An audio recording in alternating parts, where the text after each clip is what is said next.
Today is Monday, March the 9th, 2020. The time is now 5 p.m. The work session, City Council, City of Trinidad, will come to order. We have 3 items on the work session agenda. Item 1 is a marijuana consumption item. Item 2 are murals, and item 3 are discussions of possible agenda items. We'll first take off with the marijuana consumption item. Les, do you want to start with that, or who wants to start with that? Well, Mayor and council members, I'd be happy to, if you don't mind my addressing you from here, if that's okay. This is a conversation that has, that we've been wanting to have. There have been, of course, a couple of council conversations previously, but with the law changes from last year, there now are the new license types that permit the license types that you are here to consider: the marijuana hospitality business and the retail marijuana hospitality and sales business. Those are the 2 new license types, as your materials reflect. We have this evening a few guests here. We have a representative from the governor's office. We also have Mr. Hank Hassler from the Department of Revenue, who would also like to address council at the appropriate time. Sure. But Who would you like to start with? either one, Mayor, whatever your pleasure is. Okay, you said who was here again now? I'm sorry, I don't have the name of the gentleman from the governor's office. Ian? Ian is not here. Okay. Ian got Hank to join us. Ian what? Ian couldn't make it. So Okay, I didn't get that memo. Yeah. Ian was the one who called Hank to come. Okay, so we have Hank. Yes. All right, so Hank, would you come forward, please? This is Hank Hassler from the Department of Revenue. Please, if you would. And that is adjustable. There are buttons on the side. On if the you'd like right to raise side, or lower. down below, you can raise it up. Oh, okay. Is that HASS? Just one S. HAS, Okay. Good evening. Why don't you say your name and who you represent? And My name is Hank Hassler, and I'm with the Colorado Department of Revenue, and I'm the agent in charge of the Marijuana Enforcement Division's office in Colorado Springs. So we're the office that covers this part of the state and helps to oversee the licensees here in this town. okay. So what can you tell us about the hospitality? Because evidently there's 2 different types of licenses. There are, and this is kind of a learning for us too, because we're pretty new to this. I think statewide we've only received 4 applications for a state license right now. So it's basically, the differentiation would be a hospitality license and then a hospitality license with sales. And so a hospitality on its own license would be a place where people would bring their own cannabis and consume it on premises. A hospitality with sales would be similar to a retail marijuana store, and that it could make sales to the customers. That would be the only marijuana that a patron of that place could use is marijuana that's purchased on the premises, similar to alcohol in a bar. Okay. Open for questions? I am absolutely open for questions. Mr. Matei? I'm interested to hear what others have to say first. Okay. I have a question. Let's go through council first. Yeah, go ahead. I got the chance to meet you on Friday. I came up to Pueblo for the MED update, and I can't remember who talked to us about that, whether it was Jim or somebody, about all the different licenses. There's a 3rd one that's in the works as well, I understood. Is that accurate or not? Not of a hospitality. There could be. They may have been referring to. There's possibility of like mobile kind of hospitality license, which would be like a bus that would be could take people around. But they were talking at that meeting. They were talking about accelerator licenses, which is kind of something completely different from this. Okay. Are there any guidelines that your office or the Office of Marijuana Enforcement Division has come up with to guide communities who are considering doing this? Well, the guidelines have been put out. There has been permanent rulemaking. So there for both types of licenses, there's the rules have been adopted, And it's basically kind of like everything that you've probably have seen with cultivations and stores. It's kind of more of the overarching type regulations, some of the basic requirements about types of records to be kept, security. It puts forth with hospitality and sales limitations. Where that business then could obtain marijuana and then to sell to patrons. So there's some guidance out there as far as that part of it. Is that kind of what? I just wondered if there's like a booklet or anything like that to help the city start taking steps toward it, or anything in particular they should be concerned about? As far as the concerns, my agency really hasn't put anything out that. I know that Colorado Municipal League and Colorado counties, I think they may have had some guidance, and they were always available for outreach to local governments on that one. Thank you. So when we had Ian here, and I had a chance to talk with him a little bit, he was talking about possibly some pilot programs and stuff out of the governor's office. Are you aware of any of that possibly going forward? Pilot programs with For the consumption clubs. I'm not aware of that. So I'm curious on the applications that have come in, do you know whether they are to sell pot at them or to sell pot at them? To have them carry pot in or to sell? I'm curious. What does it look like it's gonna go one way or the other? Well, right now, all the applications that have come in have been for hospitality only, without sales. So they carry their own in? Yeah, and that's because of the communities it's in. I can speak for, in this part of the state, the city of Colorado Springs has 2 applications, and it's strictly gonna be a bring your own. Yeah, because they're much more conservative up there. They're strictly medical, correct? No recreational in Springs. It is strictly medical, and also Colorado Springs, what they did, I think to kind of push the final decision down the road a couple of years ago, they put a moratorium on of the existing businesses at that time. I think in 2016. I think they have to, unless the law changes in the city of Colorado Springs, those businesses will have to cease operations in 2023. Oh, wow. So. Huh.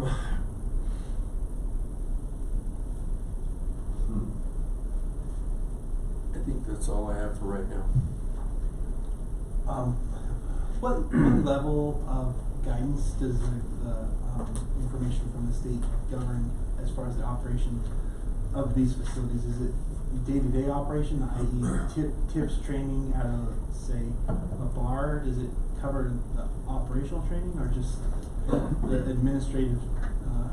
Well, part of the regulations that have been adopted is these types of licenses will be required to send their employees through responsible vendor training, which is similar to what like tips training in the liquor world. So that's an optional training throughout the rest of our licensed world, but I think that's going to be a mandatory thing for these types of licenses. As far as the operational end of it, while it's fairly broad, it does kind of address a lot of things that I guess would be considered day-to-day operations, as far as what books and records would have to be maintained and the security guidelines and that. Everything else, when it really drills down to time, place, and manner, that's that the state would leaves that up to local communities to kind of come up with those ordinances, as far as like lighting and signage and things like that. So is that training protocol, is that dictated by the state, or who's set up those parameters? So how responsible vendor training works is the state, through statute and then also through regulation, the responsible vendor does put out certain requirements that all responsible vendor curriculums have to meet. Sales limitations, health and safety things, and then private providers would apply for the state to be considered a responsible vendor trainer. So they would submit their curriculum to our division, We share that curriculum with the Colorado Department of Public Health and Environment, because they have experts that look at the kind of more the health and science-based aspects that would, just to make sure that that curriculum conforms. And then once that is approved through our division, that's when these responsible vendor trainers then can start offering that curriculum to licensed businesses. So there's not a minimum standard that has to be met, it's sort of a pass-fail by evaluation. Yeah, the minimum standard is just what it has to offer, as far as they have to have certain items in that curriculum, certain subjects that have to be addressed. I don't know if this has any bearing on it or not, but is there any discussion of additional building codes for a building that's being utilized for this, say additional ventilation, anything of that nature? I mean, if police or any other emergency responding personnel are entering that, is there some consideration of the safety of that environment for those type of people? Not on the building code that I recall, but part of the regulations that if there's a call for an emergency service call for police or paramedics, all consumption has to cease while during that time while that emergency, the first responders are on scene. And that's in Regulation. See, we address that through planning and zoning and through city council. We can set extra above what the state does, we just can't go below it, so we can increase that. Yeah. There were also materials, and at least some facilities, I believe, don't allow matches or lighters or anything like that, which sounds like all they allow are vape kinds. I saw that in here somewhere. And also that would better comport with the Clean Air, the Indoor Clean Air Act, so you wouldn't have the active kind of smoke if people were just vaping. I swear I don't know that from experience. It was in the materials. It was in I read it somewhere, right? Yeah, that's Like right. next door. That's right. Yeah. I remember the question. Are you done? So, do you mind, Mayor? Can I jump back in? So being from the Department of Revenue side, so is the tax structure gonna be the same on consumption clubs like on retail outlets? Or are they gonna be increased? Like for recreational, we pay a higher tax rate? Well, I will get you that answer. I with hospitality with sales,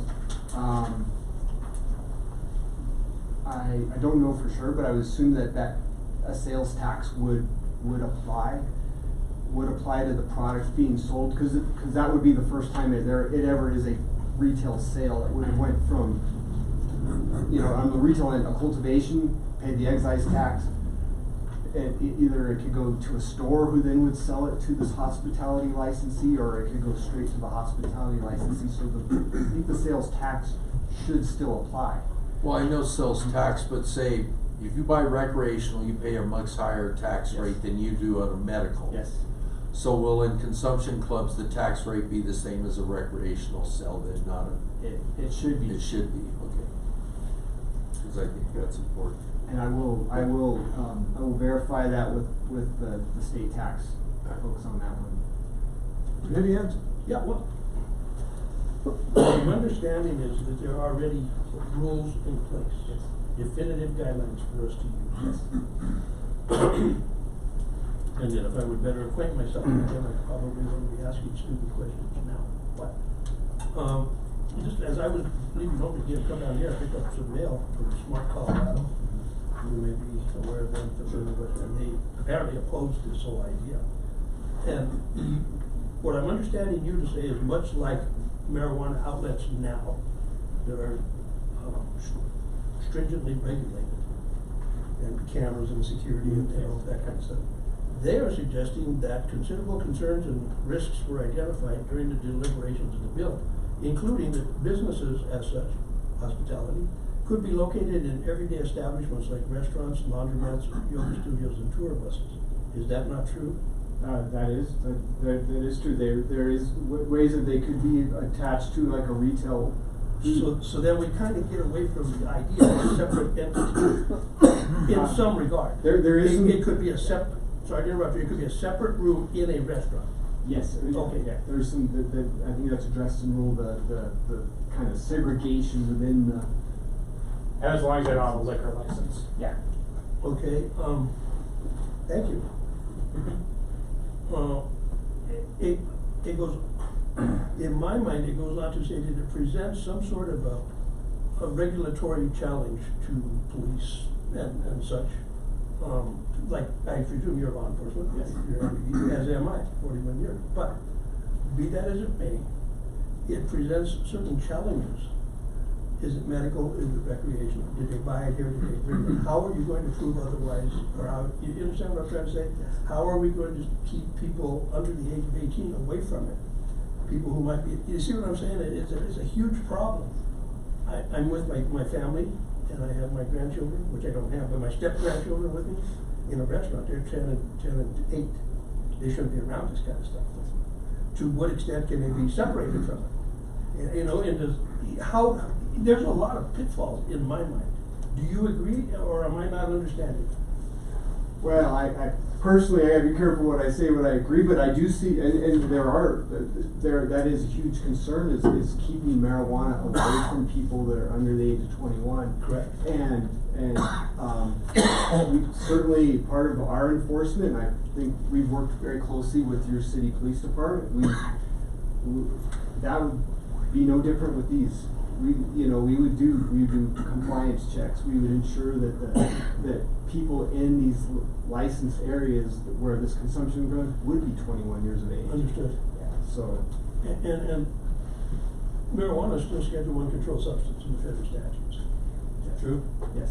And we, by virtue of the constitutional amendment allowing it, to kind of run somewhat wayward of that thinking. It's kind of one of those in limbo, nobody's really taking an action, we'll see what happens, and here we go. And at the time, as I understood the embrace of marijuana as a commodity, which has been rather lucrative for our community, okay, it was with a cautious step forward that we took it. This seems to be even a greater step towards relaxation in my mind, because it loosens, in my mind, the regulation. I mean, I have been in marijuana shows, and you have the ID and like this, and you're on TV and the whole everything. Is that going to apply in a separated room in a laundromat? Yes, it would. It would. They would still have the same requirements of security.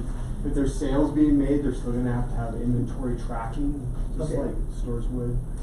And if, in my mind, if there is hospitality with sales, the financial benefit to the state of Trinidad, for example, and the state of Colorado would be the taxation of those sales.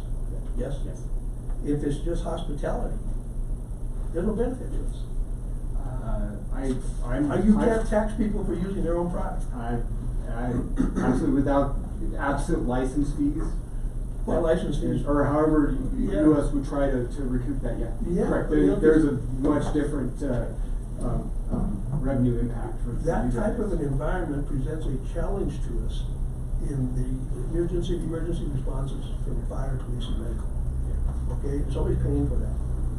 But at the same time, hospitality, if not contributing specifically for that benefit or that coverage, in my opinion, understanding that it's jaded as it is, somebody has to pick up the tax, or somebody has to carry that burden. And we have retirees who live on Social Security in this town. And I might ask myself, why should they be encumbered to bear the taxation burden for the provision of those emergency response services for something that perhaps they don't agree with? And I guess now I'm starting to be editorial rather than ask questions. And for that, I apologize. That's all right, that's all Okay, right. You've answered my questions, thank you. I very much appreciate that. Oh, yeah, the only thing I was, the marijuana hospitality business, is this a separate license from the businesses that are already in business? In other words, if one of the marijuana places want to switch over to this, would they apply for this, or are these completely different licenses?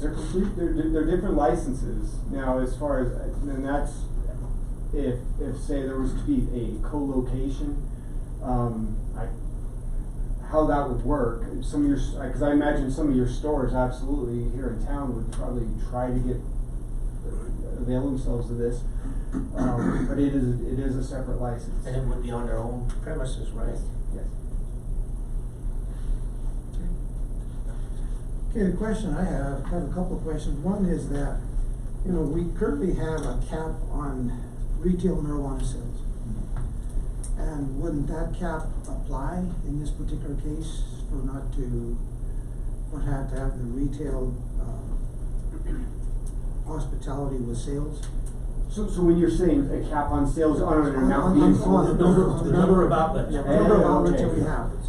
That would be a question I'd have to defer to your city attorney. Lex, what do you think? I think it would not be the same. It's not a retail marijuana store. It's not exactly the same. And, I mean, you could probably make an argument that you wanted it to be under that, but it isn't the same as a retail marijuana store where you go in and you purchase marijuana for consumption off the premises. This is a different concept and a different model. So my gut reaction is to say it's a different license type and it would not be subject to the cap. It does say in the regulations here that, you know, there can be mobile outlets according to this. And it provides rulemaking authority. That's where it's at. And it says requirements for, okay, establishments that are mobile, including vehicle registration and designation, surveillance cameras and other stuff that gotta go with it. So it does already say in here that you can have mobile units out there according to this.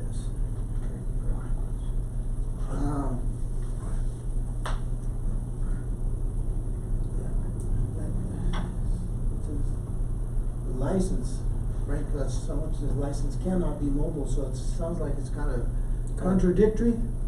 Yeah, what would be the difference there? Are you looking at hospitality with sales? We're looking at sales. Retail and That hospitality. cannot be mobile. It'd be a bring your own is the hospitality on its own is where there's a mobile. We're not gonna get any sales. Yeah. Yeah. Yeah. Trailer. Consumption, but it's not sales. Okay, maybe mobile, okay. Now, one of the things that, you know, it's gonna require our staff to have a whole new set of policies, I guess, that Mine we've got too. established. Yeah. Now, we can't do anything more than they're doing here, but we can allow less, correct? You can have stricter ordinances. Right. We can go Not stricter. yeah. but You not cannot be more. less. You have to be That's right. stricter. We can have The requirements. question, no, the only one question I have, and the reason why I bring that one up is because of having a retail or a restaurant have a hospitality room in their business. That would be my question. That would be the hard part for me to understand how it works. Yeah, and it's and I'm just reading. I'm in the same as you guys right now, and it's just kind of going through my mind, visualizing this. It would be in a business that has a wholesale food license. It would be a separated area. There'd be no liquor served. But then that area, that consumption area, then would fall under having the additional surveillance of their sales. Because there'd be, you know, the use of the state inventory tracking system. That was the other question I had, the tracking mechanism that we would need, that an establishment would need to have. I think that would be kind of difficult to control. You know, it's I don't want to speak for the police department. It's been a lot of years since I've worked in uniform, and I've given I've thought about that. It is a different animal. Same with any type of place, especially somewhere. I never worked in an area where people could bring their own liquor into a licensed area. So it is a different mindset. It is a different enforcement challenge. This is, just like marijuana 5 years ago, bringing them into place. This is so new but we have a cross-section of what was, what is now, and what this is. So I think it's, do you know if any other states have adopted anything like this? I believe Washington State is kind of made some, doing the same things.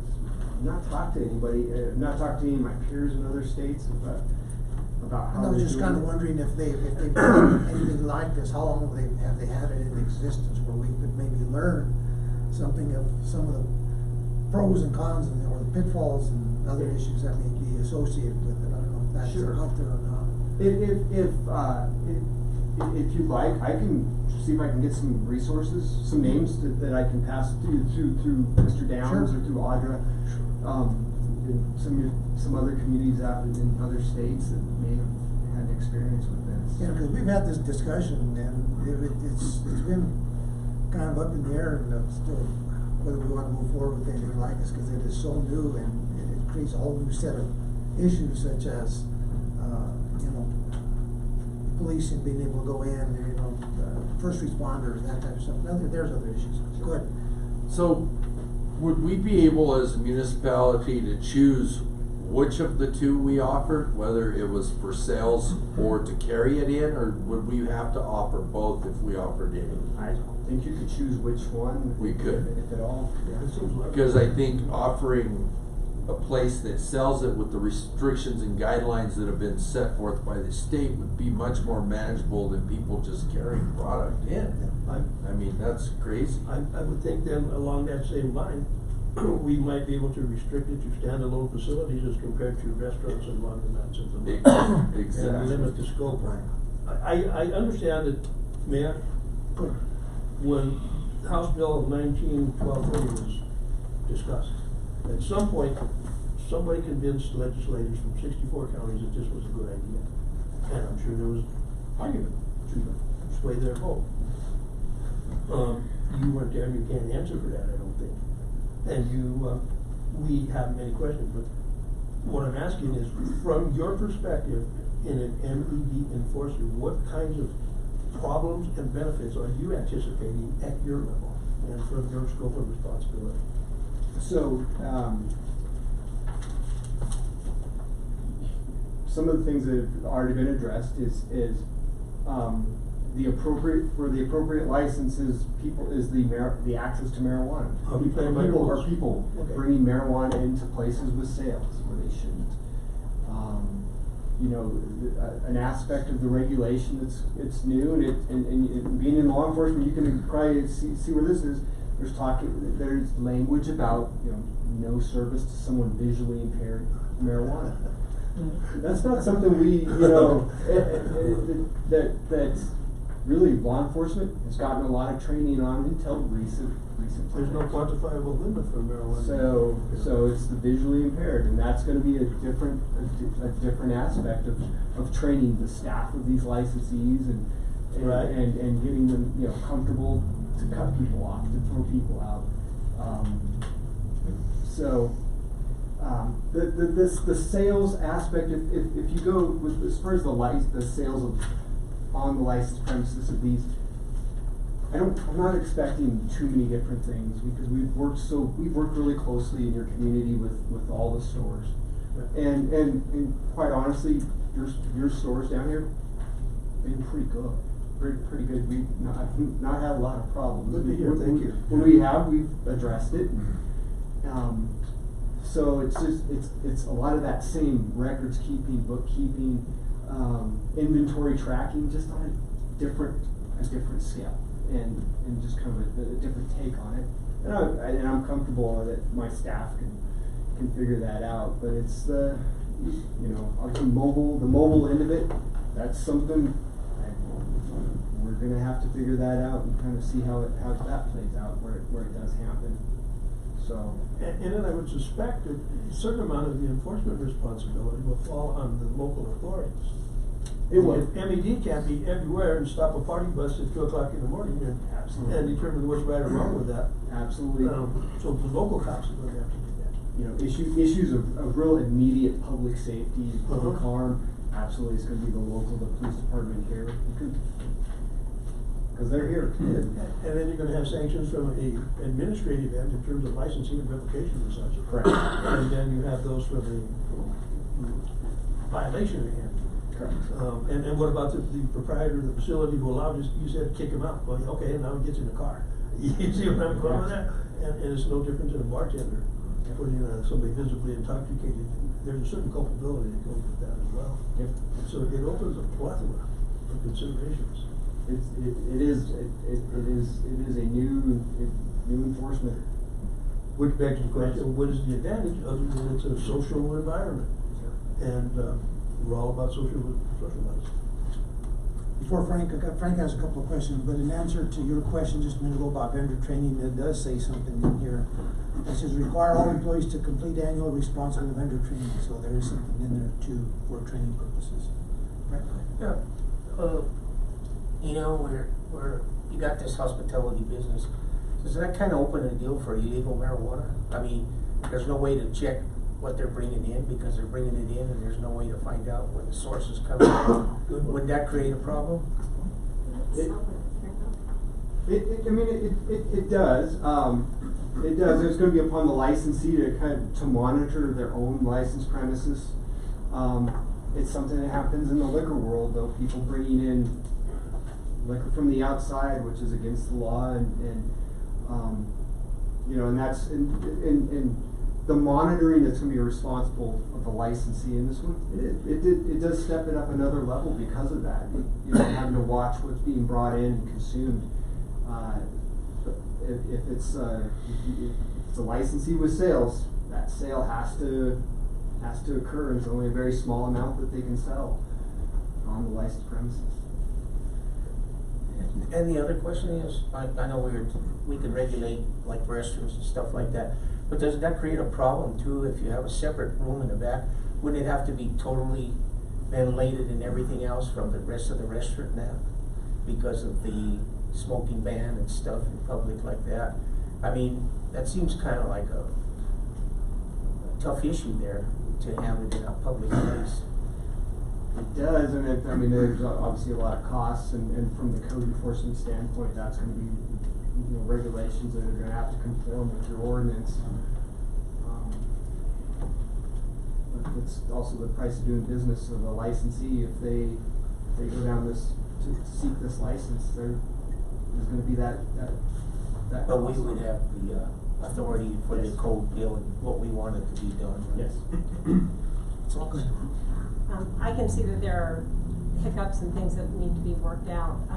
Colorado has benefited, though, not only from the taxes that have been generated by the sale of marijuana, but by the tourism that's brought. Is that correct? Yes. So it's a reasonable thing to think that if we're asking people to come here, inviting them here to buy marijuana, it's not a bad idea to have a safe place and a safe manner in which they can consume it, right? That is your decision to make as the city.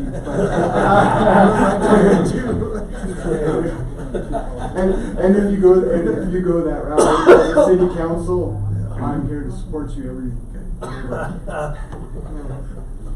I guess the point is it's happening. I mean, we're inviting people here. They are staying in hotels. They are coming to festivals. But we have not made a safe, legal place for them to do so, other than in private homes and so I think there is some disconnect there that I think that we should be willing to embrace, that it's benefited our community hugely. So it shouldn't be something that we're not going to build on this or try to stabilize it into something that is a long-term investment of the town. That only makes sense to me. Here's something that I'm concerned about is just like alcohol, that a proprietor is responsible if they go out and cause an accident.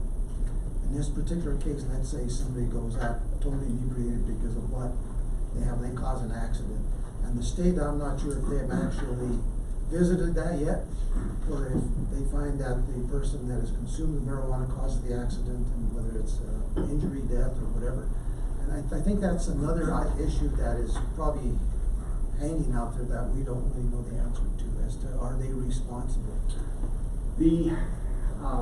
And I wasn't present for the deliberations of the legislature, but where I do think it has been addressed in regulation is these types of license are required to have a liability insurance. And that's not something that is required of the others. So if they don't have it at the time of licensing, they're gonna have to show it at that first renewal to maintain their license. So they would be liable, and Yes. what you think? But it does say that one of the obligations of the local licensing authority would be to ensure that anyone who conducted a business like this had evidence of a general indemnity or liability policy. We would have to make sure they had appropriate insurance. I'm sure Councilwoman Corrego can answer those questions. Yes, it does say we would. Right, yeah, that's right. We can submit it to her later. So we know in Denver, the last, 2 years, they've allowed the coffee shop that did just edibles, correct? Correct. So how, to your knowledge, how has that functioned? Has there been issues just with the edible side? I mean, I can only speak for my agency, and we've not had we've not really had it, that business was not one of our licensees. So any enforcement was done through the Denver Excise and License and the police department. I don't have any good information about like the enforcement or any of the problems with that location. are you aware, has that expanded and they've offered more license and now they're opening more of those type businesses already? I mean, that's kind of my understanding. I'm not sure because right now, I believe that within the city of Denver, I believe that for these types of licenses, and these are what we have that jurisdiction over, I think we've only gotten one application. So it's just not something we've seen a lot right now. It's early, I mean, we're just getting the word still. All right. Any other questions? I think there was I have a question. Odor mitigation would seem to be a serious issue. All of our facilities and grows have to have very serious odor mitigation. I don't see how you could have a coexisting business. I think that councilman brought that up, and maintain air quality without serious air filtration. You open the door to the sidewalk and out it goes. Right now you can walk down the street and smell different grows, even with high quality filtration systems. Yeah, and odor control is something we completely has been left to local jurisdictions to address through ordinance, and kind of falls in that time, place, and manner. So That was my We question. know the filtration systems exist. I mean, anyone that goes to Vegas and go in a casino with 5,000 people smoking cigarettes, it don't smell like cigarettes. So I mean, there is air filtration out there that will clean the air. all right. It just seems paradoxical to me that with the need for all the air containment and what's the financial benefit to hosting that? Other than, as you suggest, Councilwoman, to be hospitable to the guests, but to the proprietor of that business.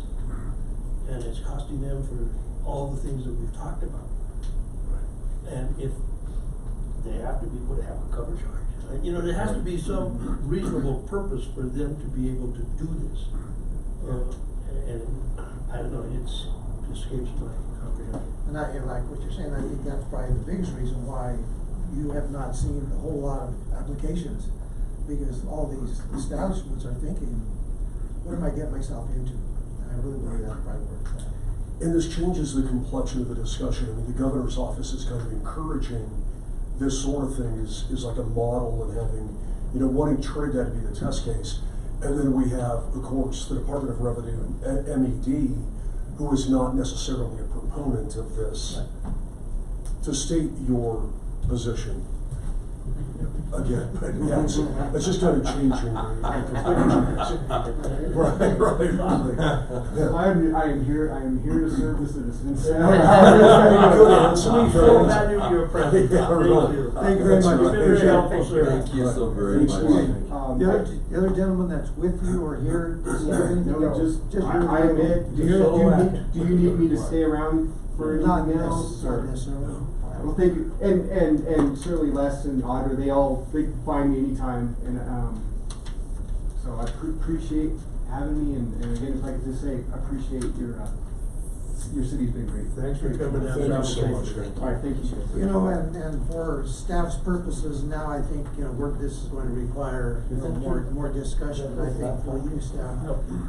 Mike, you have something to add to that? Well, that's what I was gonna ask, I was Mayor. gonna I know tell we you- put the moratorium on until the Right. state figured out Right. all the regulations. And the things that I took out of some of the discussion today, of course, is, we're gonna have to develop our own training according to this year.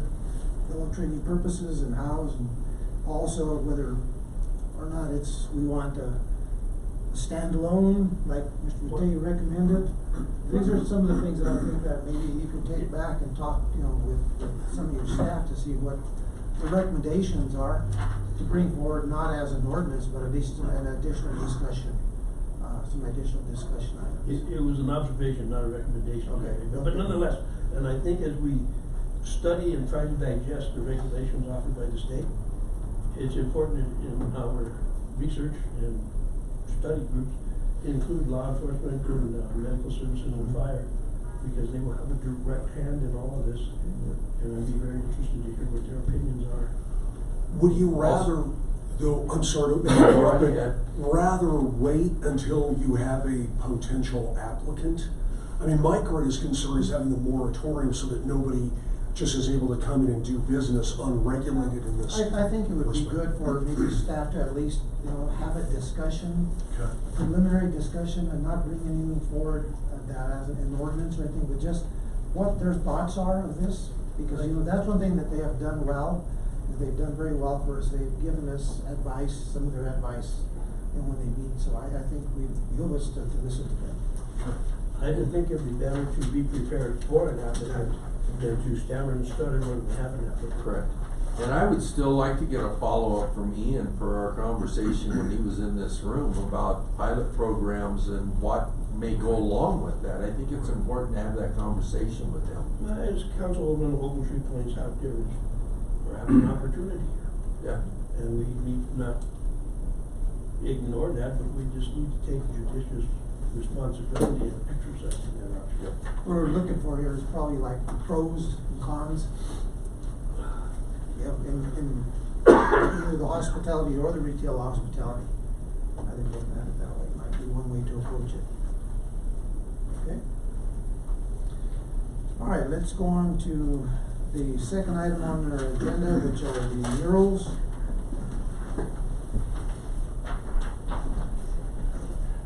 And, of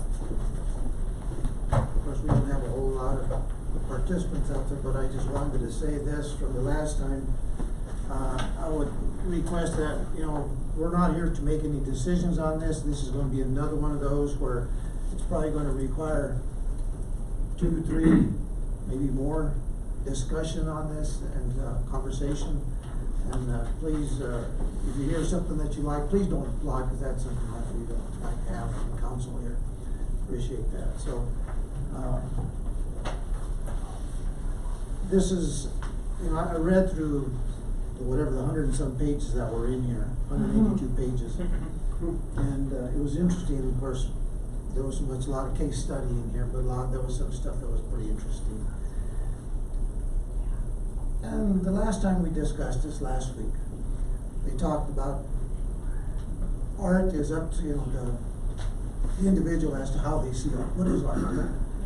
The other thing is there's the legalities of all this thing. And I think what we need to do tonight is probably take a look at, not the entire thing, but maybe let's take a look at really tonight. Let's not get into the legal aspect of it, because that's gonna be a whole different discussion. I think it'll take us here all night. So I think what we need to discuss is is this something we wanna approach? How do we wanna approach it? what will it do for our community, what won't it do for our community? So let's start with, I'll get with you in a little bit. So let's just start with discussion, Mr. Matei. I took the time to, look at using the links provided by, Georgie and Les about what goes on in Denver. Did you watch those? Did you watch those videos? I didn't watch Oh it. my, it's quite impressive stuff, particularly in Denver. Well, they're all about Denver, but, quite impressive. I had presentations with this kind of video been made before in support of the position. I think it would have been a real advocacy on their part, because I encourage you to watch these. And then one of them has snippets of 3 different kinds, and then there's also DenverPublicArt.org provides a series of regulations and some of the rules that you could probably use for reference or plagiarizing, whichever is most to our benefit. But it does have some options. And if you have not taken the time to look at those links, I strongly encourage you. Mayor and council members, I'm sorry for interrupting, I know you're going right. I just want to say, Ms. Clark has made a hard copy of the Denver mural policy. Yeah, this is what I'm talking about. Yeah, exactly. Thank you. And I just want to say, and I heard everything you said, Mayor, and I think that's a wonderful idea for purposes of the conversation. I just want to let you know so that you can kind of wrap your minds around this. We are all about the application process and the rules regarding what you will allow in what areas. So while you'll have the conversation about what you want to see in murals and that kind of thing, just know that it will be easier for you when we really start talking in earnest about the application process and how this goes. I'm sorry for interrupting. That's right. And before I lose my turn, because part of my time was taken by the gentleman from South Carolina. I yield back to the good sir. This weekend, I had occasion to drive through and around Pueblo. And there are many, many murals in Pueblo, right at first in Santa Fe and by the conference center and so forth. There's an interesting one on Elizabeth at about 4th or 6th, somewhere in there. And there are a number of tasteful things. What concerned me is one of the presentations made when last we met to discuss this was, how are we going to be able to restrict or control the quality of the depiction in these renderings so that they are tasteful and representative of a heritage or a culture or something, as compared to be out and out vulgar pornography. And that was, there has to be kind of a threshold someplace. and that was part of the honor. Did you read through the other stuff there? It talks about the legalities of it. And it's censorship, and it becomes kind of an issue. It becomes a problematic if we start censoring. You know, and when art for the sake of art is displayed in a particular museum that is not open, that is not open. Distracting. Oh, sorry. See? Sorry to interrupt everybody, but keep scratching. When we have art that's displayed in a building, a closed building, and you can choose to go in there and peruse those visions, is one thing, because you subject yourself to whatever you're going to see, kind of like looking at autopsy pictures, okay? On the other hand, when you have something on the side of the building, it becomes more of a concern of, regulation comes to mind, but maybe that's not a good word. Some sort of judicious application. Because then it's open to everyone's view whether they want to see it or not. I think there was something in there where I just saw something the other day, this last night I was reading, it was in a book, where it showed a picture, and depending, one looked like a horse and the other looked like a seal, just depending on how you view it. And that's exactly what happens with art. And having watched these videos of what happens in Denver, I have recollections and memories of driving down Spear, I guess it is, right along Cherry Creek, and on a concrete wall, and there's a lot of neat stuff there. You see. I'm done. No, we when I was on council before, we had this come up before, seems like it's been going on for 10 or 12 years. Yeah. But, I think you're right, it should be just, one section of this taken up and decide what we wanna do with, the buildings and stuff, how we portray it, but like you say, the problem is everybody has their own opinion about it. So it's a real difficult decision for us to judge that, so just keeping that in mind, is that's gonna be we have to find some kind of media to agree on both ends. Cause it was, like Tom had brought up, it was a real issue the last time this was brought up when I was on council, especially in the historical area around Trinidad. I'm looking forward to hearing from Eiley Reiling, has a presentation where she's gonna talk with us about what she thinks it would do for the city of Trinidad to have murals. I think she's gonna have a lot to say about that, and I'm looking forward to hearing from her about that.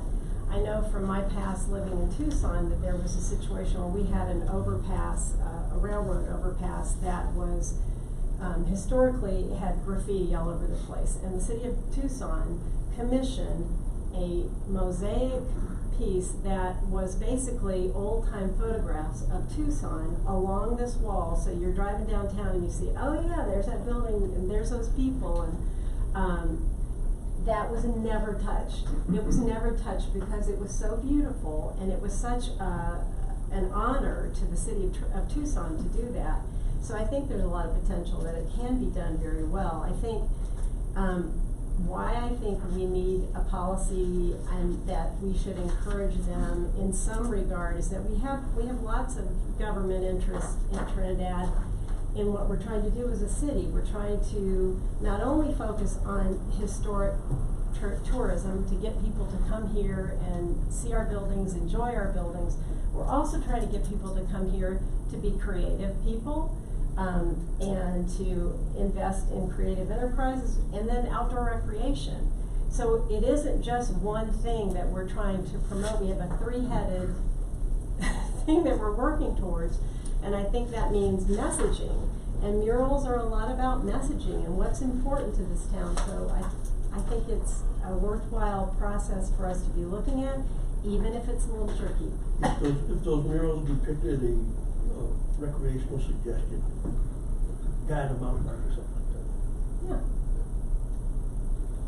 Yeah. So after last week and what happened, and I went to Les and Mike both and said, you know, I was under the impression Denver just said, well, go down here in this area, just paint whatever you want, and the whole area is revitalized. And I'm like, no, I want to know what regulations they had to follow there, because the main point is we need to be afforded the same opportunity to set down some kind of rules. It's not just a free-for-all.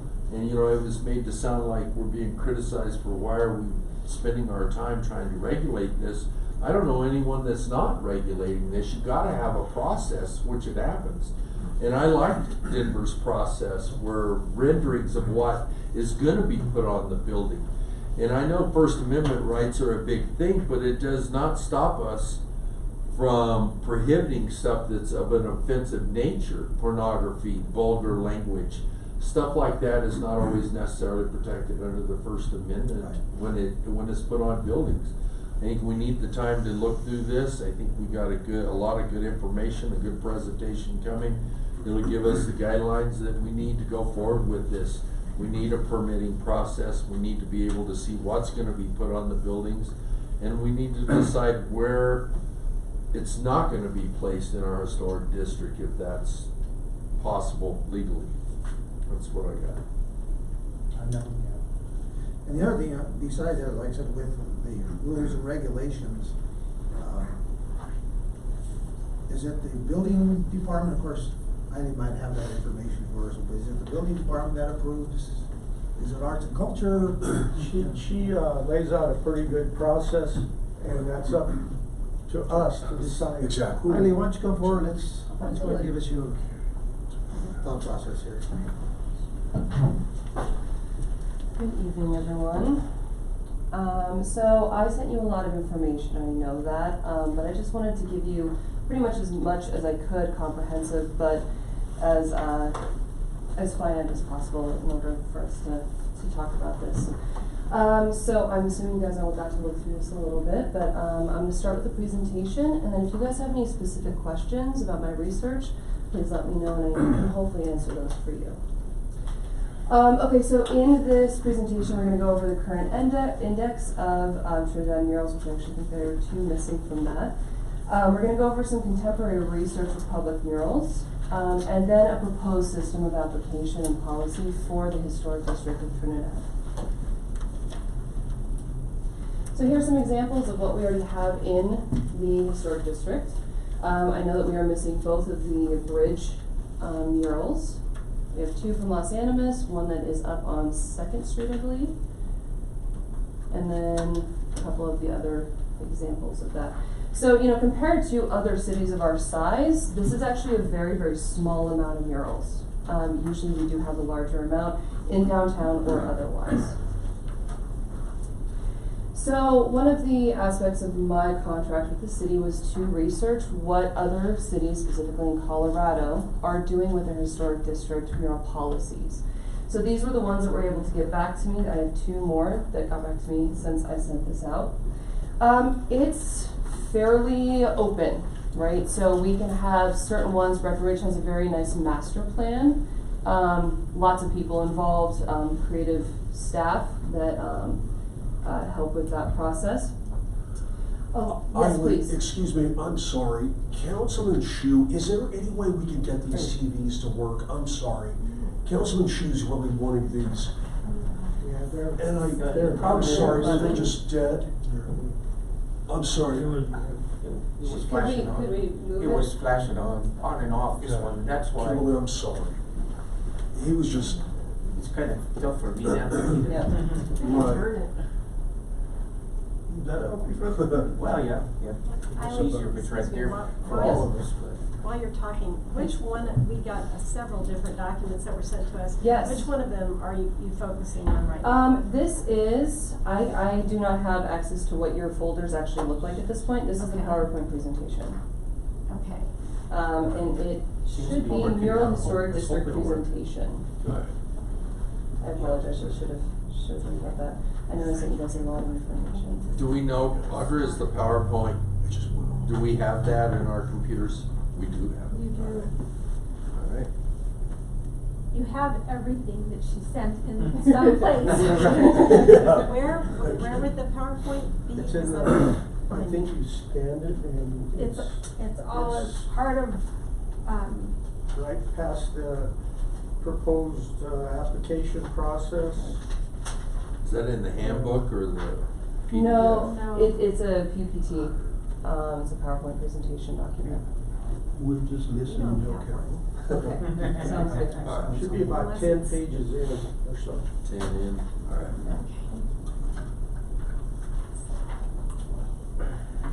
Oh, it is right after the application. Thanks.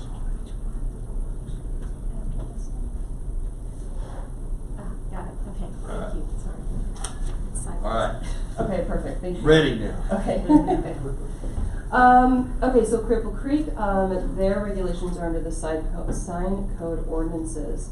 Approval from Historic Preservation Commission, excuse me for that typo, and confirmation from professional artists. So they're looking also for the quality and quantity of their work also.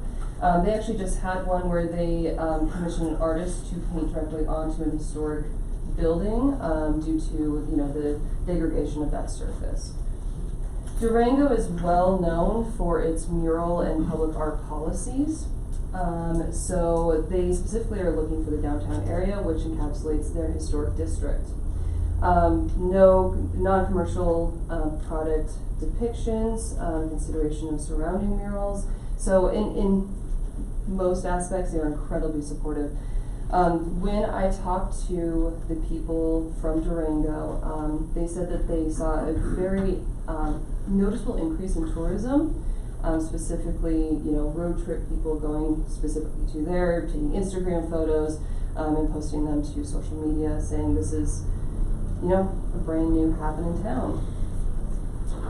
Fort Collins, They have protection for historic signs. You know, if you want, why don't you move your chair over here, you can see this one a bit better. No, I'm fine. You see it up there? Yeah, Okay. yeah. All right. It's just. And that is one thing that usually came up with everyone that I talked to. So the idea of ghost signs, those were completely different. And in all of my documentation, ghost signs are protected, probably more than they are now, which hopefully we don't need to do, but of course that would be nice. Murals reflect a cultural, historic, or environmental event, and something kind of from the district. So this would be an example that you see in Walsenburg, Highway 12, kind of the coal mining communities in that large mural, stuff like that. That's mostly what they focus on for Fort Collins. Florence is under the sign code and allows murals for the public right-of-way, or on public right-of-way. They have one process for all of their murals, for all of their zoning districts. Non-commercial, they do not allow on masonries, especially on historic buildings, so that's going to be stone and brick. And that's also included in my proposal. So There are, in reading some of this other stuff, there are some strict regulations. I think some places have about painting over even old masonry. yes, absolutely. And actually, I think the next slide talks about what History Colorado suggests for historic districts in general, which includes that from the Secretary of Interior exterior. Okay, so any questions on some of that? Of course, I have a lot more information from different places. Yeah. Sorry for the technical. Oh, it's okay. I'm an just going educator. through I this know how it right. is. Usually students are like, you don't understand technology. It's like, no, not my fault. That's how it goes. Again, I have a lot of other examples, but I felt like the historic districts of Colorado would probably, especially the smaller rural towns, would probably be a better place to get our information from. Okay, so I've been talking to History Colorado about what they want to see in our historic districts. This is pretty much a copy and paste straight from emails with them. Don't allow unpainted masonry to be painted. Allow only murals on non-contributing buildings in the district. Only allow murals on the side and rear elevations of the building. That is the only thing that I did not include in the municipal code, but I think that would be a great idea. Do not allow murals to be painted over historic ghost signs, and pursue alternatives to painting directly on the building, such as painting on boards or vinyl. So that might be a better way of doing it, especially in historic districts. So I've done a fair amount of research about how we're actually going to govern this, and I think that this is beyond me, but I do want to bring it up that 18 years ago or so, we had that referendum about passing regulations in the historic district on private property. And I know, again, this is further on down the line, but the idea of contributing buildings, well, okay, let's say this. The idea of nationally landmark buildings, those absolutely come under other different purviews. The state and national historic registers also come under the Secretary of Interior's Secretary of Interior guidelines. There's a lot of buildings in our historic district that aren't under those regulations. So I have some other documentation about, yes, please. But there are some that are available in the Yes. and I think that's something we need to do. Absolutely. And I was talking to, her name's not on. Erica Duvek, I believe is her, how you say her name. She's a preservation planner. And if you look at her quote, I was talking about the definition of that and really what does that mean, and what are the repercussions of following their research about the contributing buildings or not, right? And I think probably the most important thing about this is that if we do not use the 2001-2002 survey of the historic district and that list of contributing buildings that are available to submit their property under tax credits, etc., be under some sort of regulation, We will have a potential problem in the city for, in the next certified local government evaluation. So I think that that really needs to come under consideration. I'm not exactly sure what that means, but I think that that's very important for our city in general. So, yes, Like please. an example with, on the Los Angeles Grill, the way they painted Yes. around, across into the front of the historic district. If he went to apply for any tax credits, he's not gonna receive them anymore at this point. That's kinda, I think, what that's referring to. Yes. If you paint on the building and you try to go after tax credits, you're no longer gonna qualify for any of those. Okay. Okay, thank you for explaining that to me. I didn't know if the certified local government was about individual property. Yes, I can please. talk about that a little Yes, bit. I please. was on the Historic Preservation Commission, and we worked very hard to obtain certified local government status so that we could do local designations of historic buildings. And it does put a lot of different requirements on us that Georgie can talk to. Yeah, that sure. we have to fulfill, or we lose that status and Yeah. we lose the ability to designate buildings. Okay, so I think that maybe, that documentation needs to be shared in this section also. Do you wanna have Georgie talk to us about that now, or would you rather? Absolutely, Georgie would I'd be like available to to. do a presentation, Later on? I have some Okay, documents that's for you fine. as well. Okay. Perfect. Thank you. So before we Yes, please. walk over, what I'm understanding as it relates to the grill, on the west and north side, or I guess it would be south, west and south side, as presently exists, that is under the historic preservation and all that, good to go? I think the- Once he rounds to the east To the side. east side, Or where the we're north, after well, round. maybe not so much the north, But to the east. but certainly the east side where the historic facade exists. Yep, That's where it becomes a problem. correct. Well, I don't know that he's asked for that building to be designated as anything at this point, and there's a whole list of criteria that you have to apply for a person to have their building classified. So they'd have to look at the whole thing from the very beginning, regardless of what's on the sides that are stucco. I just assumed that it already was included, but I'm hearing you say it is not yet. We have a historic district that encompasses the Corazon de Trinidad Historic District, and there is a survey that Eileen's been referring to that was done back in 2001, 2002, Right. where they went through every single building that was in that area and said, this building is eligible, this one's contributing, this one's non-contributing. So I don't know whether or not that building is contributing or non-contributing. Got it. Thank you. Yeah, absolutely, and if I can remember the numbers correctly, there's another document, I'm not sure if that was sent out to you. They surveyed 276 buildings, I believe, and they found about 2/3 of those are eligible in some sort of ways for a register. Yeah, okay, good. Yeah, Another okay, good. number. Which is very impressive for a district, so I think that we should look towards that, and review that information. Any other questions for that slide? Okay. I just wanted to give you some examples of murals that are already happening in Colorado historic districts. Depending on their regulations, this could be on masonry, stucco, sometimes they'll even just put up a wall in order for people to go and graffiti on, and that's actually noticeably reduced the graffiti on walls that they do not want to have. Here's Old Colorado City. Their focus is mainly on the historic aspect of their area in Colorado. Here's Denver. Denver is extensive, so I just pulled a couple, and we can see that there's a kind of a different style going on here.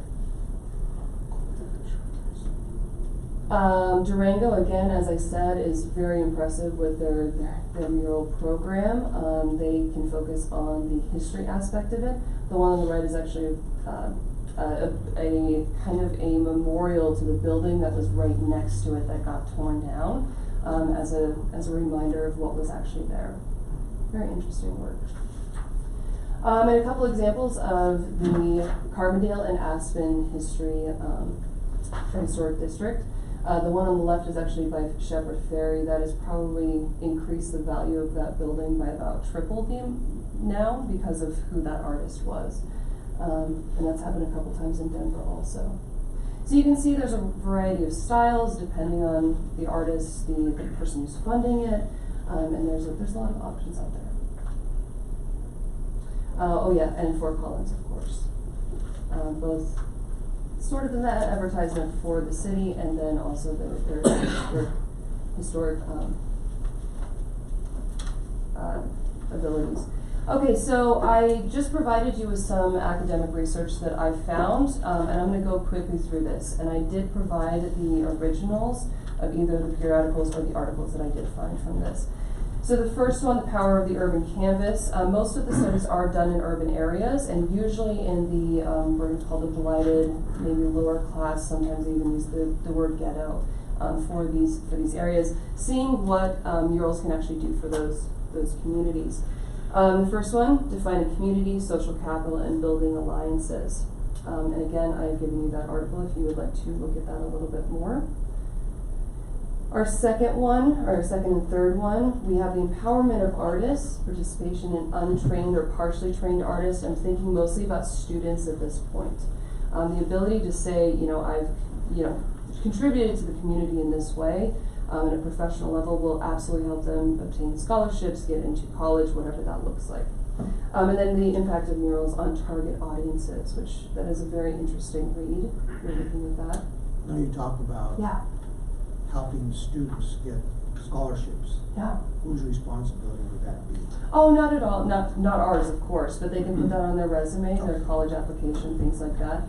And depending on where you land, we're talking about privately funded murals.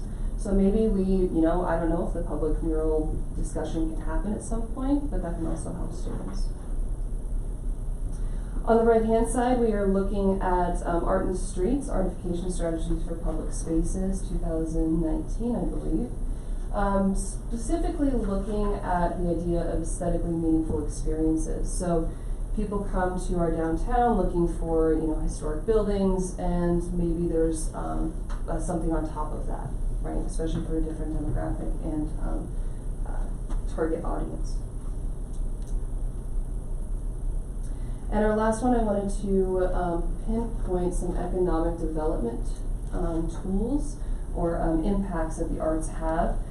These are the wide-ranging numbers that we can see on the national level. We have $72 billion in export value of arts in 2011. Specifically driving tourism, I think that might be very important for us, especially with the art space coming into our space. Strengthen economy. If we are looking to diversify our economic basis, this might be a great way of doing it. And also good for local merchants. People will absolutely come for public artwork, or at least stay longer because they're discovering the space.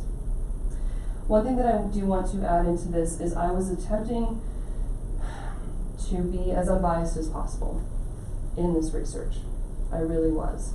I'm an artist myself, I'm an educator of fine art, but I know that there are issues with this subject. I really could not find any specific academic research that was anything negative or looking specifically at that negative part. So if you find that, please share that with me. Sometimes it is in the news, and we do have one coming up about that, where there are issues with it. So I just wanted to, bring that up, that I'm attempting not to be as biased as possible.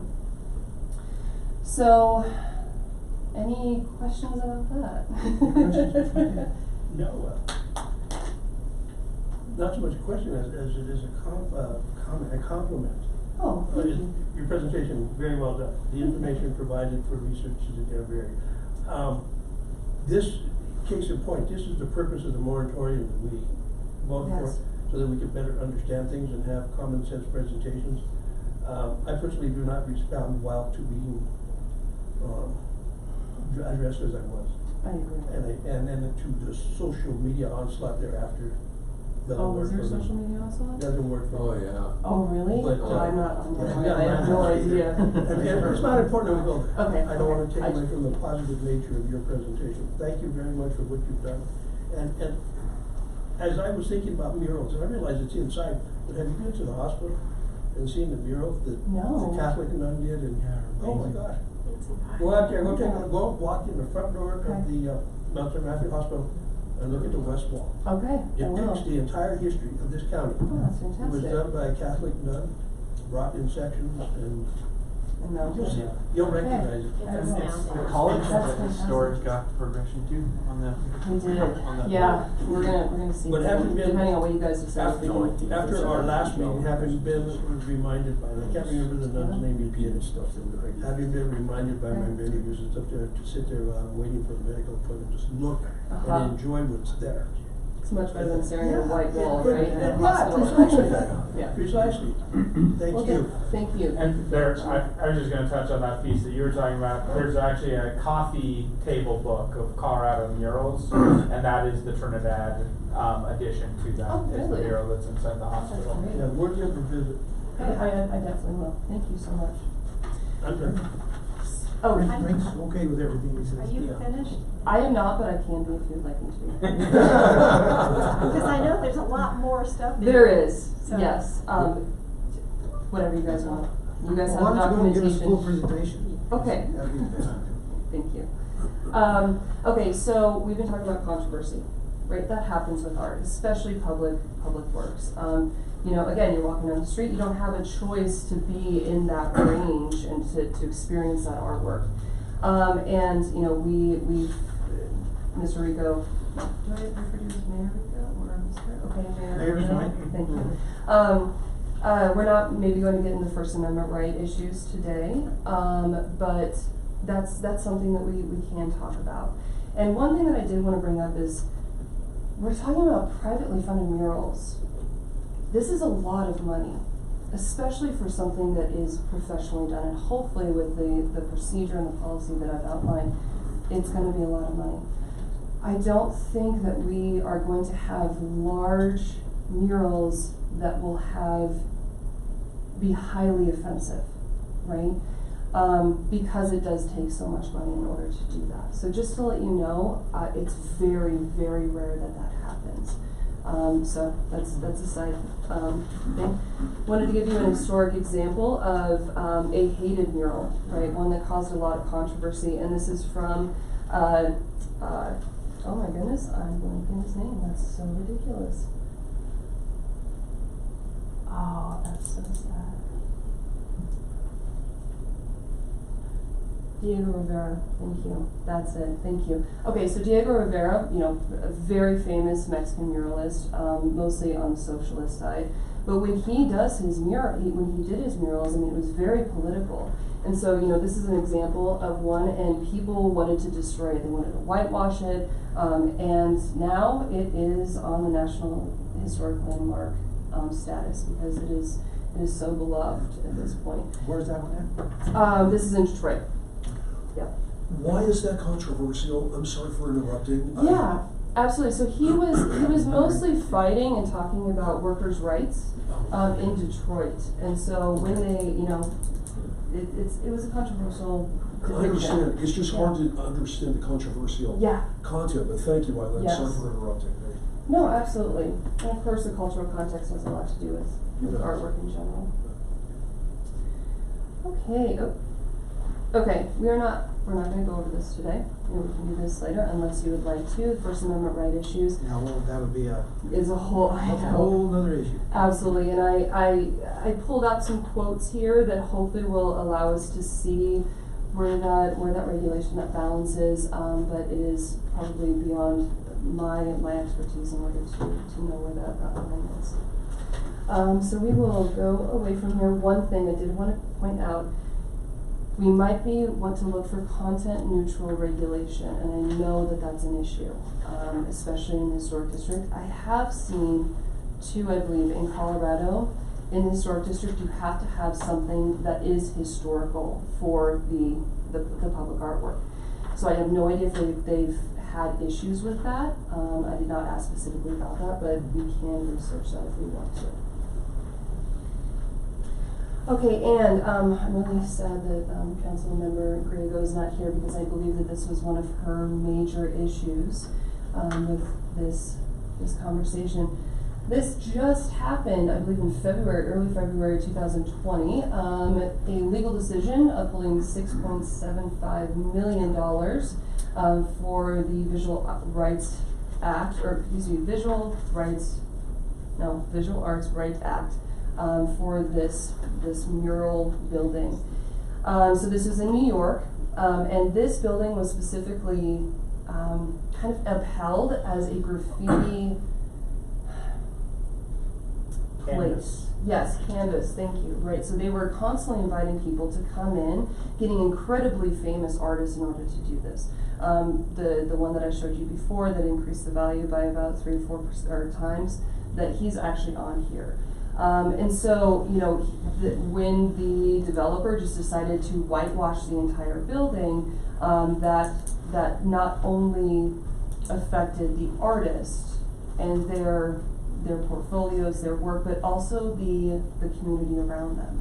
So the tourism, the market, the economy that built up around this building was fairly extreme. This is a quote from one of the articles. The trial was a key test of the Visual Artists Rights Act, or VARA, which grants visual artists certain moral rights for their work. Previous VARA cases rarely made it to trial and were instead settled privately. In my handbook, I do have a VARA waiver, which will hopefully help. Now, again, Mr. Downs hopefully will have a better answer to how far we need to go with that.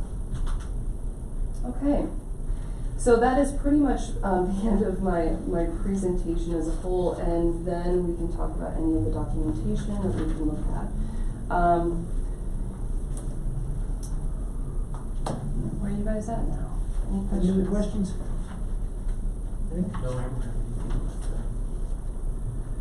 You know, like I said, I think now thank you for, you know, your interest, and thank you for your presentation. It was well done. Thank you. It gives us something to at least begin to think about. Like I mentioned earlier, we're going to take this as the first portion, and the legal side of it will come at on another date, which is probably a good thing to do. And of course, council will have a little more to say, I'm sure, at that time. But you know, like we all know that art is in the eye of the beholder.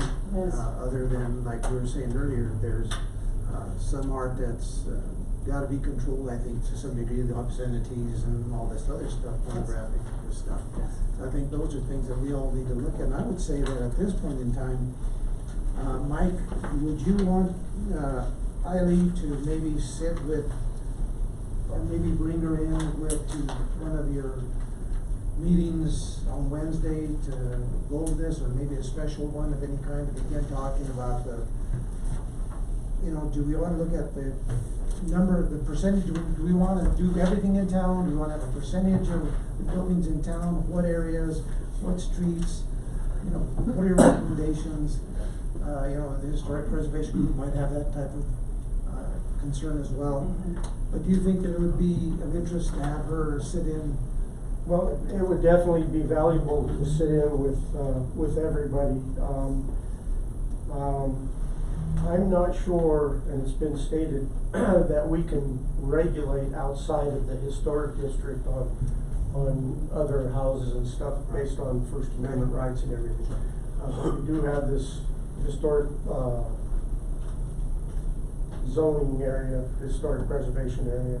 I really would like Georgie to come up and speak too, because she's put some work into this too. She's passionate about the historic part of it. I would like to get some type of council input on the process, as let's try to start out on how we go through which steps with which boards to eventually come to. I know Eiley has the building inspector. I'm not sure if that's the place, and then she has Arts and Cultural Board sign off for approval. I don't know if that's where we go, or if City Council is the final say. So as staff, we would work on that. I guess a question would be, what's council thoughts is who should make the final determination of this? Would that be May I speak to that? And what we have contemplated is a real kind of pyramid sort of plan, with council being the final decision maker and the final arbiter, especially for mural applications in the historic district. And what I think we would all recommend, I know what I would recommend is, the city would receive an application, and based on, you know, where the proposed mural was located, it would be referred to the various boards and commissions that would be considered relevant. Historic preservation, arts and culture, what have you. And Georgie and I had a conversation this morning. She is even recommending now that for certain purposes, even planning and zoning be involved in the mural application process. But we would receive an application in the city, it would be referred to the various boards and commissions for their next meeting that month, and they would make a non-binding recommendation to council, and council would be, again, the final arbiter. It would be like, almost like the licensing process. But the important thing is that you would have objective criteria for what you would say, you know, what you would base a decision of approval and what you would base a decision of denial upon, so that you would have articulable criteria for what you were doing and why. And, you know, I think this gets a little kind of amorphous and squishy when people are saying things like First Amendment rights, I'll do whatever I want with my property. I'm looking over here at Tom Murphy. And we'll talk about that. We absolutely have the power to control and regulate, and again, we will talk about that. And there are so many considerations that I want to give you, but that is kind of the process that we are contemplating, and not trying to, you know, define art, not trying to say what is pretty and what is not, right. Trying to have you have criteria for what, as you look at these photos, you can kind of think, okay, that might be permissible in the historic district. Oh boy, that's not. That would be, that wouldn't be. I mean, that's, you know, my kind of subjective thought process. But to give you those things, and really, you know, at least for now, to have you be the ones that would be the decision makers. So I think that really our job as policymakers, it's not so much that we determine what that's, other than if it's obscene or whatever, but I think it's just that if they have met the criteria that has been, the rules and regulations, you know, is it off the ground by so many feet, is it this certain size? Right. Those are the things that we will make our decision on, not so much as to the content right. of the product. I think that's what our job is. Right. Good point. I mean, planning and zoning would also help with that, although this isn't subject to the same criteria as a sign application. I get what you're saying. You would not want to define art, but you would, like the example I used before, you wouldn't want neon day glow, you know, color schemes in the historic district. So we would try to define all those things. Would that all be already in the regulation that you already? It would be. So when it comes to us, as long as we can understand that it has met all the criteria within those regulations, right. That's what I would be looking for. That's correct. And then, as long as it doesn't run afoul of those things, and you would have basically a building owner, I mean, maybe you'd have a building owner and an artist who would be the proponents of that application, who would be coming before you. But anyway, I don't know how exactly that would look, but you would have a building owner who would be the sponsor of the mural application. So Mike, does that kind of answer your question? Yeah. Okay. Sorry, Mike. That's all right, yeah. So I just wanted to, this is in your document, or your document packet, if you will, the application handbook. So this is design standards and prohibitions, the proposal packet, which is a cover page, which includes what, I believe what Mr. Downs was just talking about, a checklist, a waiver, and then an artwork maintenance plan. This is called the mural handbook application, or handbook draft, I believe.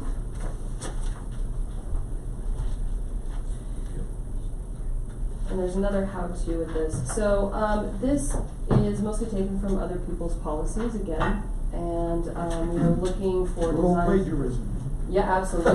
Yes, reinventing the wheel is not a great thing in this case. So this is one of the ones, so this is, again, a lot of decisions I can't make yet, but hopefully this is an outline where we can use to kind of input what we think needs to happen. One thing that does come up a fair amount is, and I believe that this was brought up by Wally previously, there is a season for murals, and it is very quick. So if you are looking to, have an application, you maybe start in April, which is actually pretty early just to start that conversation. You are, ready in May for the artist to start working. You're only looking at maybe 2, 3, 4 months at the most. Depending on the size of the work, the complexity, the quality, that might not be enough. Now, we already had inquiries, just out of curiosity, for murals? I believe so. Can anyone answer Just out that of for me? curiosity. I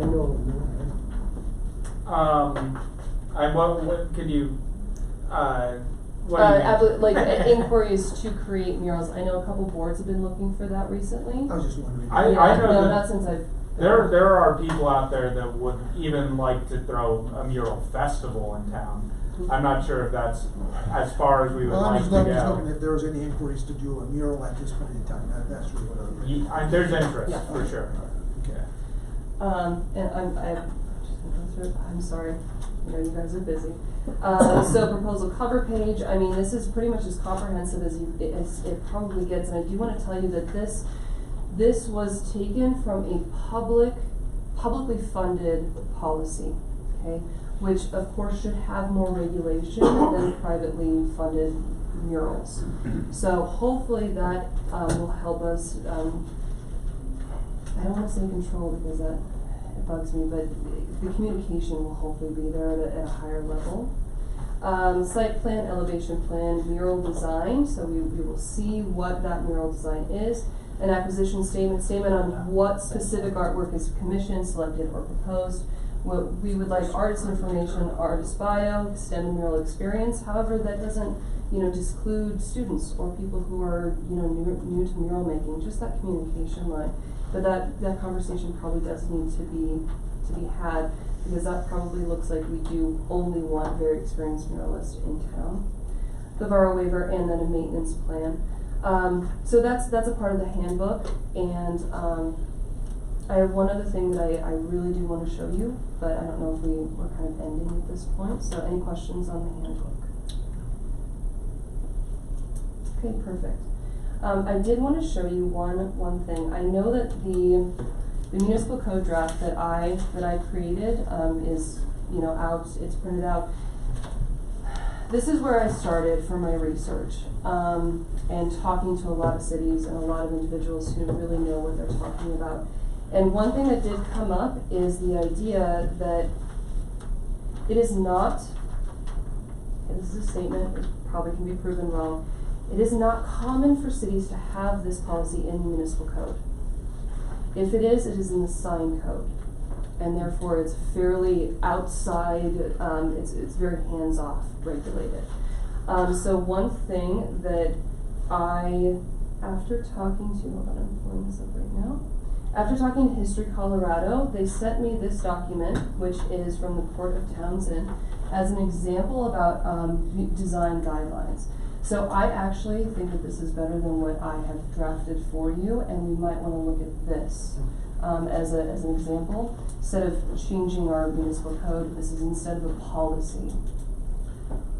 Respectfully, I would just say that any conversation about changing the municipal code, which is what I recommend, that be amongst us, council and staff, please. Okay. And that's for us. Okay.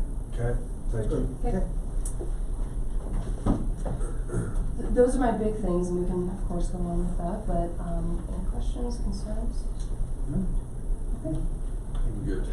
Awesome. Thank you so much for your time and consideration. Thank you. Yeah. Thank you. Sister Zimmer. Okay. Thank you. I'm definitely going to check that I out. still have Mr. Pritchard's. Yeah, I know. He's been anxious. And Ms. Yes, Clark. he has. Are you done, Eileen? Yes. Okay. Yes. And I As just soon need to sign as out. she's done, we'll wait and see what is. Is this okay right now? Yeah, it's fine. Okay. Thank you. Wayne, you've been Waiting After waving so your hand, patiently, sir. Yes. Thank you. This is extremely important. I'm very glad that you're taking your time to consider this. I want to address a couple of things, and one is the process about which things are ended up in your lap. And what I would suggest is that there be a design review committee appointed of people with artistic backgrounds of some sort, to review the submissions so that people with artistic training who have the ability to, there are criteria for judging art. I have a fine arts degree that a lot of people in town do. We've all through our education, art is criticized, it's judged. There are criteria on design, on all kinds of things that can be judged when if a project is appropriate, if it's designed well, if it's appealing, if it's not. And I would suggest that rather than run this through the Arts and Culture Commission and the Main Street Group, who are not necessarily qualified to make these kinds of judgments, that we pick a panel of 5 or 7 citizens as the review committee to say this is acceptable, this is not, these are our objections, this is our approvals, and then it's not laid on you to make aesthetic judgments. The next thing is, this is a very small town. We have a very small historic district. How many murals are we going to allow? Is there going to be a limit? I mean, this could end up looking very trashy very quickly if we don't have a control on limits to the number of murals that are allowed to exist. It seems to me there has to be a stopping point. The other, and so this design review board could meet twice a year. All applications could come, and this would be, I would say this would be all public art, whether it's sculpture. We now have, the city now has purchased multiple sculptures with no place to put them. Because there was not a proper vetting process, I think this review committee should review all public art to make sure that all of the steps are accounted for. The placement going through the city for approvals. Before you go on a little bit further, I got an idea here, just before I lose it, and that's why I interrupt you. You know, we do have an arts and culture board right now. Would it be worthwhile to just incorporate the design review committee into that arts and cultures? To do what now? To incorporate a design review committee into that arts and cultures committee? No, there are no criteria for the Arts and Culture Committee to have any background in art. Their only requirement is willingness to serve on the committee. I do not think, and you'll excuse me for being opinionated, I do not think that they're qualified to make these decisions. I would like to see this taken to a higher level. This is extremely important. What if put on these walls reflects us, every one of us, and what we're about, and it's too important to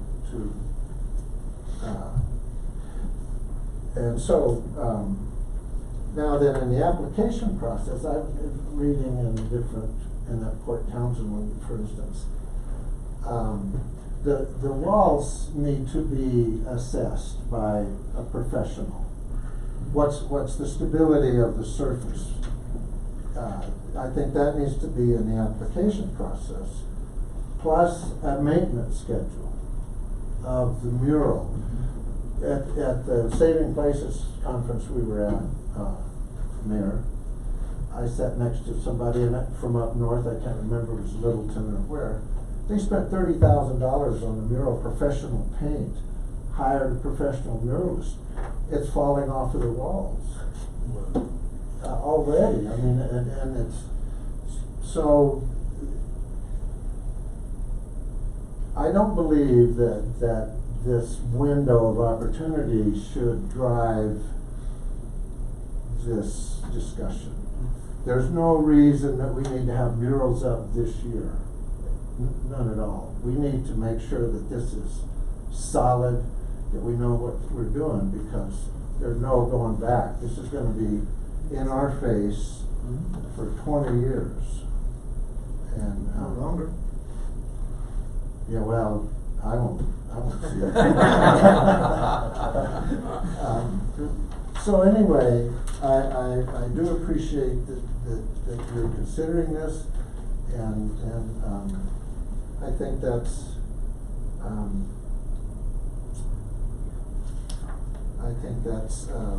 all I have to say. Because always we have. I had a question for you. Earlier, Les was talking about that we need to have articulable standards or criteria. Do you think a design review committee could put together what those criteria are that it's going to be judging everything it sees on? Well, some of these ordinances from different cities say that the murals have to be in some way historically significant. I mean, is that what we want? Or is it gonna be wide open to any consideration? Is it, I'm thinking more like when I took art lessons, I learned how primitively I paint because my teacher was explaining there are things that you need to do to make this look like a professional painting. Yeah. And that's what I mean. Are there standards that you can apply that go to quality? Absolutely. Okay. Yeah, there are, I was gonna bring them and I didn't, but in terms of design, there's all there are 7 or 8 elements of design that are applicable. There is criteria to judge art. It's to say that it can't be judged is takes it to a religious realm, that it just doesn't need to be that way. We can judge the quality, the intent, the suitability. There's all kinds of ways to judge art.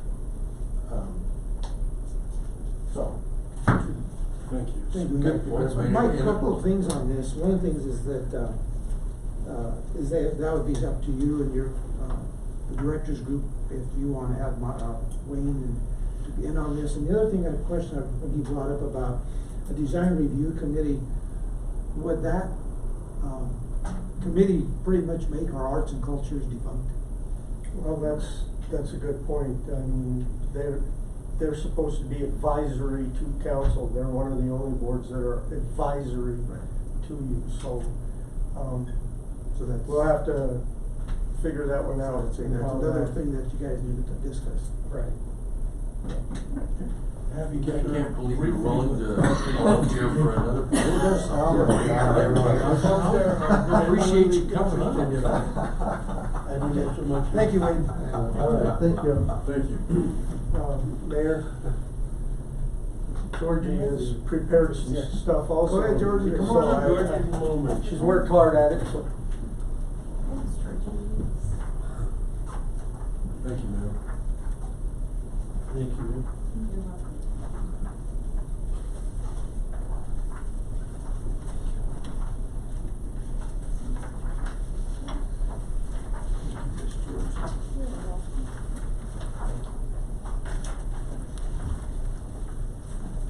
Thank you, Mayor and council members. Some of this stuff, the beginning of this document you will have seen in that previous presentation. But there are a few things I'd like to say tonight for your consideration. Neither the Planning, Zoning, and Variance Commission nor the Historic Preservation Commission had the opportunity to review the proposal and submit their comments. So I'm speaking only for the planning staff's concerns tonight. The Corazon Historic Preservation District is a zone district regulated by municipal code within Chapter 14 of Planning and Zoning. Whether or not murals will be permitted, I believe they should be regulated within the design guidelines of the Historic Preservation Zone District. The Historic Preservation Commission is tasked with implementation of Ordinance 1975, in which the city, as a certified local government, has entered into partnership with the National Park Service to inventory and protect the historic resources within the city. The National Park Service sets minimum standards for protection of the historic resources, which is the Secretary of Interior's standards for treatment of local properties. The Park Service entrusts the city as the certified local government to determine the specifics of how best to protect the historic resources of the local community. The State Historic Preservation Officer, History Colorado, has provided comments regarding murals for the Council's review, as summarized there in Erica Duvak's comments. Additionally, Cherise Boomsma, the city's historic preservation consultant, has provided her comments and review of other towns' regulations regarding murals in historic districts. Councilman Goodall asked to hear from our planning consultant, Carrie McCool, and I've included her response in the information I provided as well. The Planning Department facilitates both the Historic Preservation Commission and the Planning and Zoning and Variance Commission, and I believe it is the proper department to process requests such as that being considered tonight. The Planning Department has a well-established process in place for review of applications and regularly confers with the other city departments and other entities in regard to how a specific request interacts with their policies and goals. In regard to murals, the complete application would include recommendations from both the Arts Commission, or whatever design review commission is formed, and the Historic Preservation Commission in regard to the complete application. The Planning Commission regularly studies application requests in regard to specific property, provides public notice, notifies adjacent owners, and holds public hearings on the issue. As a quasi-judicial commission, they are tasked with balancing private property rights and the community's interests through compliance with municipal code, and then makes recommendations to council for final determination. This is the process that I believe should be followed if murals are allowed, as it best serves everyone's interests and provides for due process. Just 6 weeks ago, after 10 years, the Corazon de Trinidad Historic District was removed from the most endangered places list at the Colorado Preservation Inc. annual conference. At that conference, the City of Trinidad received significant statewide attention due to its efforts within the Corazon. The Space to Create project, the Fox Theater, in collaboration with private entities, has had a very positive effect on the district. Trinidad has the largest number of historically significant structures anywhere in the state. These buildings are primarily Victorian in nature and authentic representations of the period of significance for the district. This is the definition of what heritage tourists are seeking: authentic historic resources. Heritage tourism is one of the most successful economic development and tax revenue generating tools available to a community such as ours. Protection of the Corazon de Trinidad Historic District will ensure these tourist dollars for years to come and elevate property values within the district. I feel we are at a critical point in regard to the future of the historic district. And I specifically asked the council allow appropriate time for a thorough, careful consideration and regulation of murals if they're allowed to be within the district. And that's really all I had to say about that, but if you have any questions? Couple things I have, Mike, I was just thinking about this, before maybe you bring in, like Wayne or Miss Ryan, I think you talk to your directors and ask them, what do they need? What do they need from us, from these people? What are their requests are going to be? Before we start merging everybody together. Now once that merging takes place, then everybody can have their input. Take into consideration all this information that you have. One of the items I think we need to take particular attention to is we don't damage our certified local government status. I think that's one thing we need to be very careful. And also the historic district, or the historic buildings in town that are on the register, or that can't be on the register. I think that those are items that need to really be identified. One of the things you'll see in Carrie McCool's comments is the proposed policy there referred to contributing and non-contributing structures in the district. And we do have an inventory of those. One of the key recommendations of that 2001 survey was that the survey should be expanded to include the period of significance to 1939. And that would add a lot of new buildings that would be considered contributing structures to the district. These would all be considerations. There's a lot to consider before more murals are painted. Well, which I kind of like, I kind of the mindset of don't rush into this, we do it right. Kind of like both matters we're looking at today. Exactly. Both of them require a lot. Walk before we run. Georgie, thank you so much for getting something from Carrie and them. I think what they had to say speaks volumes to this also. And if we do go back to 1939 and it adds more contributing, that's going to possibly limit even more the amount of buildings that would be able to have murals put on them. So it's a lot to consider. How was 1939? You know, I'd have to ask this consultant to get the survey. That was one of the recommendations. Apparently it was a determining factor somehow. Yeah, it was still the period of growth. Like I said, this is step one in the process. Step two, of course, they're gonna go back and look at all this stuff and begin to analyze that. And at some point, we'll come back and talk about the legal aspects that we have to consider. That's gonna be a whole other issue, big issue. Go ahead. Does the planning staff have any concern about buildings that are outside of the historic district? I mean, about murals elsewhere in town? Well, the town is broken up into different zoning districts with different regulations for each one. The proposal was that this was going to be in the downtown area, which is all encompassed by. So they haven't looked at everything else? No, the planning commission has had very little information on this. They haven't had this information reviewed, neither has the Historic Preservation Commission. So I don't have their comments. The Historic Preservation Commission, the ordinance 1975 does cover the entire city. So they have an interest in the entire city, but. I had maybe misunderstood because I thought you were saying you're speaking for planning staff about this.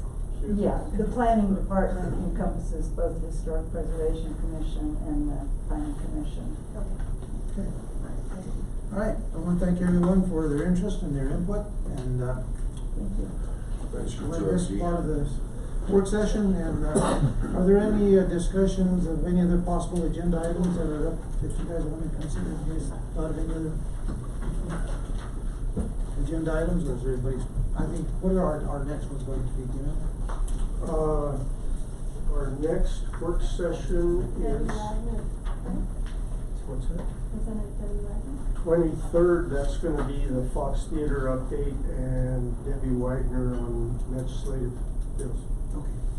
All right. And it should be a full evening. As a matter of fact, we may wanna start a little earlier.